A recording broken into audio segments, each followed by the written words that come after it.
Happy New Year, everybody. It's been some time since the last video. Today, we will continue with Tournament Heroes Guide series with Doge. There are two more heroes in tournament, but I will wait and see if they will get any changes because I have good reasons to believe they will. Doge, in my opinion, is a top tier hero alongside Daru. Daru is generally easier to draft, but Doge is the king of consistency, provided you have a good deck, which is a real challenge for new and seasoned players alike. Doge is highly rewarding for skilled players, but also very punishing for new ones. For this reason, I wouldn't recommend playing him if you're a beginner. Doge's ability is pretty simple. You get one extra restock at the end of your turn. This means he has a permanent Synod, so to speak, and if you have played War of Omens for long enough, you will know that Synod is one of, if not the best Vesp card. This ability is why I say he is the king of consistency. Whatever deck you're playing, you have double the chances to see your key cards. While this is a very powerful ability, to actually utilize it isn't as easy as one would immediately think. The first and most important aspect when it comes to Doge is making sure that you can buy at least one card per turn, otherwise you would be wasting his ability. There are two ways to achieve this. The first one is by playing econ cards, so you have enough gold to buy the cards. The second way is by including cheap cards, so that your average card cost is lowered, allowing you to buy on average at least one card per turn. Doge has no way to control the board other than buying cards, so make sure you have some control cards.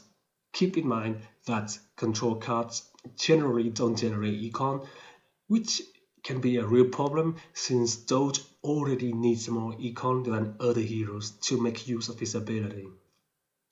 Typically, you shouldn't pick Lackey when playing Doge because it doesn't really do anything useful most of the time.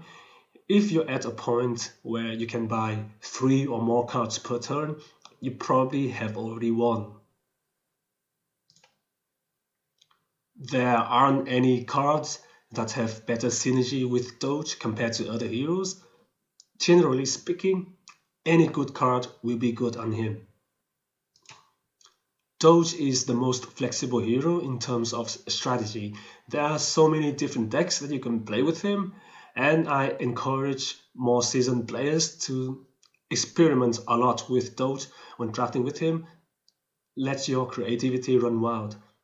For new players though, I would suggest some of the more simple strategies. The first is a generic deck.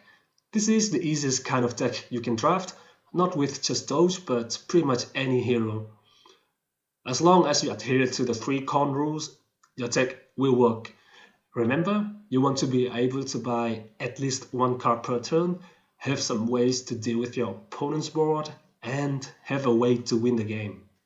Another pretty easy kind of deck to draft is a Shrine of Rebirth and or a Rites of Combat or Rites of Brute with some Vesp cards. This is basically the same deck I suggested for Daru and Annie, except that with Doge you have to be a little bit more wary about econ. I would say that for the same kind of strategy, Annie and Daru would be better with Synod, but without Synod, I think Doge would be more consistent.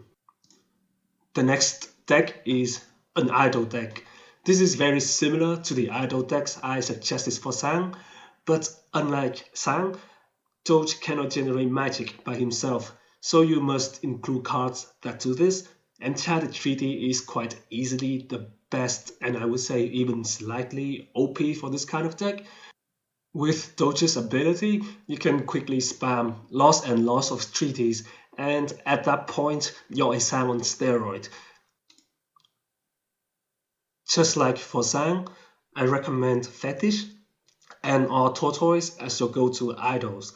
Hurling Stones could work, but is pretty slow and too RNG dependent for my preference. It should be paired with one of the previously mentioned idols, or even both. so that you have some way to stay in the game before you can start spawning herds. Shepherd's Ash is a really fun idol to play with Doge, but just like Stones, it can be quite slow and is slightly more tricky to build deck around it, as you also need some Vesp cycle cards. The next deck I would like to suggest is a Burn Rush deck. It is again very similar to another strategy of another hero, Zalia. The idea is to do lots of damage to your opponent every turn and kill them before their decks kick into gear. Similarly to Zalia, this kind of strategy has a very bad matchup against good Vex decks. The next deck is a Usury lock deck. It is yet another strategy from another hero. This time it's Looker. What you want to do with this strategy is put your opponent into obscene debt that they get locked out of the game completely. In order to do this, I highly recommend cards that can do one of two things. First is strong control cards that allow you to deal with whatever your opponent throws at you from the initial, usually econ boost. And secondly, cards that let you steal cards from your opponent's deck.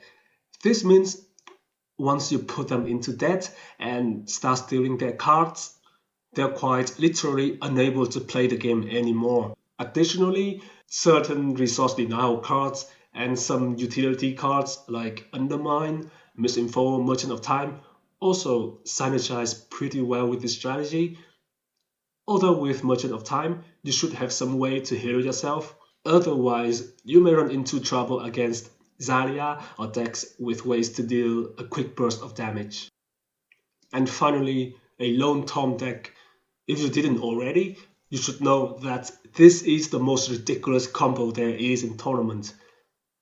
The only problem, if you can even call it that, with this strategy is that it's either a 3-piece or 4-piece combo, depending on the hero. You need Lone, Tome, Magic Source, and a Ghost Sync. Regardless if it's 3-piece or 4-piece, without Synod, you will occasionally run into bad banks where one of the pieces just refuses to come up. Again, this kind of problem is solved by Doge's ability to restock 2 cards instead of 1. Even though it's technically a 4-piece combo for Doge, it has the consistency of a 2-piece combo, which is insanely consistent. As usual, I will show you one of my drafts on Doge with commentary. This time I'm choosing a generic deck, as I think this kind of deck requires more decision making for Doge compared to combo oriented decks.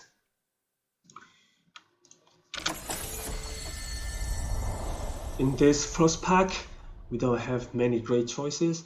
Devotion and Reconnaissance are just too expensive as cards. Golem is normally a very good war, but for Doge, I think as a first pick it's a little bit too expensive, so I go with Gift, which is a safer choice and a more flexible card as well, because that I might not be drafting an ally deck where I would need a Golem, so picking Gift wouldn't lock me into that kind of one kind of strategy, and I think that Gift is just a worse version of Enchanted Treaty, but since Enchanted Treaty is already an amazing card on Doge, a weaker version of it is still quite good. Next, we have a pretty easy choice. Gang is just a foot sink, and in that case, why wouldn't I take Courtesan? Lackey is just no for Doge. And unfortunately, it's okay, I guess, but it allows the opponent to play around it, which I don't like. So I go with Courtesan, because I also probably will need a foot sink at some point. And next we have another pack. I could go with either Scavengers or Mercenary, but since I already picked Courtesan, I wanted to have a wall to protect her, so I go with Mercenary. But I think Scavengers would also not be a bad pick here.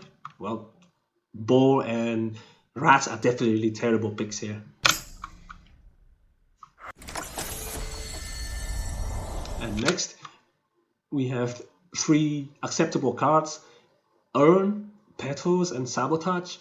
Earn is usually a very good card in tournaments, but so far for Doge, I only have one way to generate magic, which is Gift, and it's not even a consistent way to generate magic. It's totally RNG based. Score of Petals is okay, I guess, but at this point, I want to reduce the average card cost of my deck, because you see I have 2 4 cost cards and 1 5 cost card. If I'm greedy and I pick yet another high value expensive card, I may have some trouble with econ in actual gameplay. And so after thinking about it, I decided to go with Sabotage, even though it's probably the weakest card here, but it actually helps me in terms of deck building. And next we have not a great pack at all. Go Panners, I won't need it. I don't think I will, even though it technically reduces my card cost a little bit. And we have Golem again, which could be useful because I would need a tanky wall to protect Courtesan, but then it's way too expensive. So I decided to go with Misdirect, which is also a wall and is just more affordable for Doge. Okay, next I could go with Tavern Wench, Infighting, or Hedge Guardian, but for Tavern Wench I would need walls to protect her for her to actually do anything, and I would have to be playing against an ally based deck. It would be really good if I can get her up against an ally deck and have walls to protect her, but if not, then she's just a dead card in my bank. Hedge Guardian would be a pretty wood wall, but so far I only have one ally that needs protection, Courtesan, and I already have one wall in Misdirect and one semi-wall in Mercenary, so I don't think I need Hedge Guardian at all. So after thinking about it, I decided to go with Infighting, which is just a generically better card.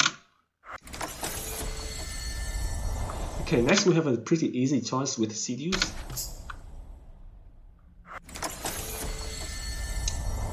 In this pack, we have Treaty and Feast. I was thinking about Feast because I have 2 Vesp allies, and with Doge's ability, it's very likely that I will be able to spam quite a lot of them at some point. In that case, Feast will be quite valuable for me, but the other option is Treaty. And if you're playing Doge and you pass on Treaty, you better choose a much better card than Treaty, because Treaty is that good for Doge.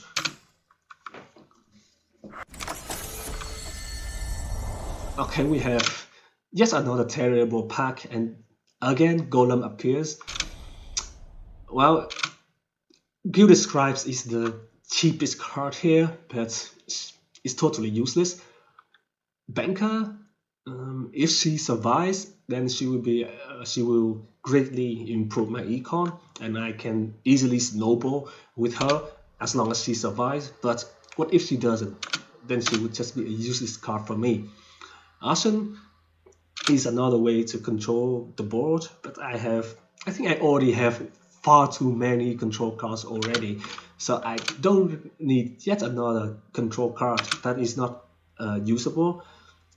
So after thinking about it, I decided to go with Golem, even though I really don't want it at all. At least, though, that it stays on the ball and eventually it's going to scale. And finally, well, the only acceptable card here is Curry Favor. It's a pretty easy pick for me. And so far, this draft, I think that in terms of econ is okay.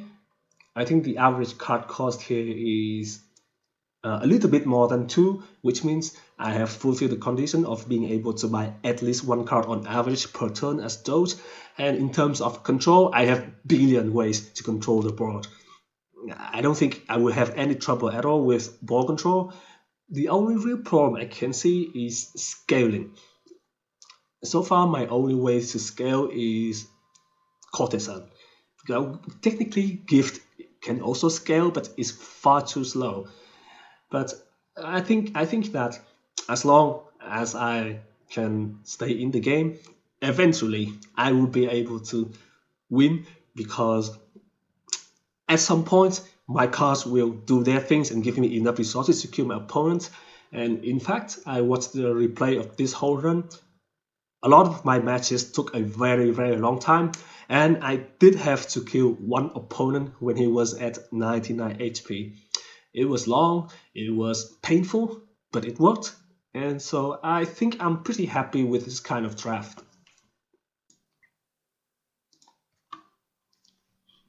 My final verdict on Doge is he's a top tier hero.